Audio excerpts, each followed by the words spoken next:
আসসালামু আলাইকুম। যে যেখান থেকে আমার ভিডিওটি দেখছেন সকলকে আন্তরিক শুভেচ্ছা এবং অভিনন্দন।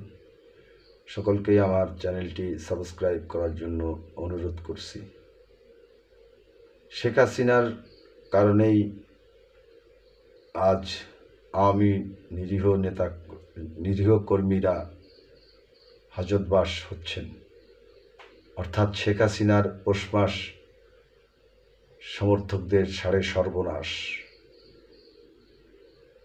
একথা কেন বলছি? শেখ হাসিনা একটা ভিডিও কল রেকর্ড ফাঁস করছেন, আর এদেশের তার রেখে যাওয়া ফ্যাসিস্ট প্রশাসন এবং তার নেতাকর্মীরা কাড়ি কাড়ি টাকা খরচ করে নিরীহ জনতাকে পুলিশের হাতে ধরিয়ে দিচ্ছে।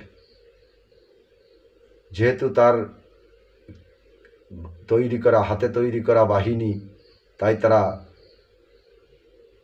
নিরীহ জনতাকে ধরে, নিরীহ আওয়ামী সমর্থককে ধরে এদেশের জনগণের মুভমেন্টকে অন্য দিকে সরিয়ে দেওয়ার জন্য আজকে উঠে পড়ে লেগেছে এবং দেশ বিদেশে এ নিয়ে নানান চক্রান্ত সে চালিয়েই যাচ্ছে। এর থেকে বেরিয়ে আসতে হবে পুলিশ প্রশাসনকে। সাচ্চা দেশপ্রেমিক হিসাবে পুলিশ প্রশাসনকে আসামি ছাড়া অজ্ঞাত কোনো আসামি না দিয়ে মামলা রুজু করতে হবে। এভাবে যদি চলতে থাকে তাহলে এদেশের আমজনতা হয়তো ভিন্ন কিছু মনে করবে এবং তারা মনে করবে যে মনে হয় ফ্যাসিস্ট হাসিনাই ভালো ছিল। আসলে কিন্তু সেটা নয়। এ সমস্ত গ্রেপ্তারও হচ্ছে হাসিনার নির্দেশে। তার কল রেকর্ডগুলো পর্যালোচনা করে দেখলে বোঝা যাবে যে হাসিনার নির্দেশেই হাসিনার নিরীহ নেতাকর্মীরা গ্রেপ্তার হচ্ছেন, যাতে এদেশের সাধারণ মানুষ তার প্রতি সিম্প্যাথি দেখায়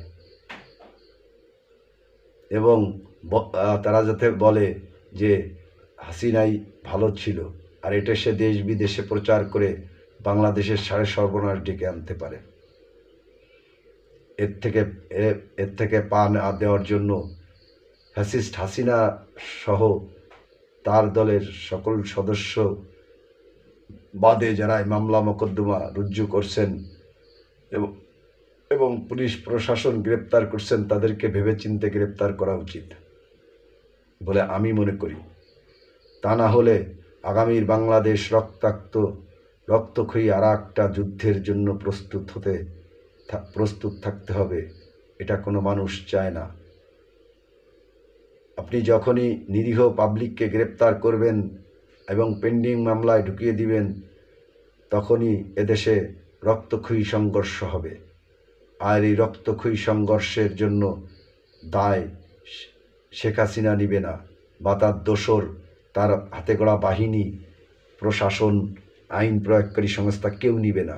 নিতে হবে ওই আমাদের মতো যারা আমজনতা এবং ওই বিএনপি, জামাত ইসলাম সহ গণতান্ত্রিক দলগুলোকে, আর এই ইউনূস সরকারকে, ডক্টর ইউনূস সরকারকে। তাই সকলেই খুব সাবধানতার সাথে মামলার আসামি করবেন এবং খুব সাবধানতার সাথে প্রশাসন যাতে যেন তেন লোক গ্রেপ্তার না করতে পারে সেদিকে সজাগ দৃষ্টি রাখবেন, এ আশা ব্যক্ত করে আমি আমার ভিডিও থেকে বিদায় নিচ্ছি। আল্লাহ হাফেজ।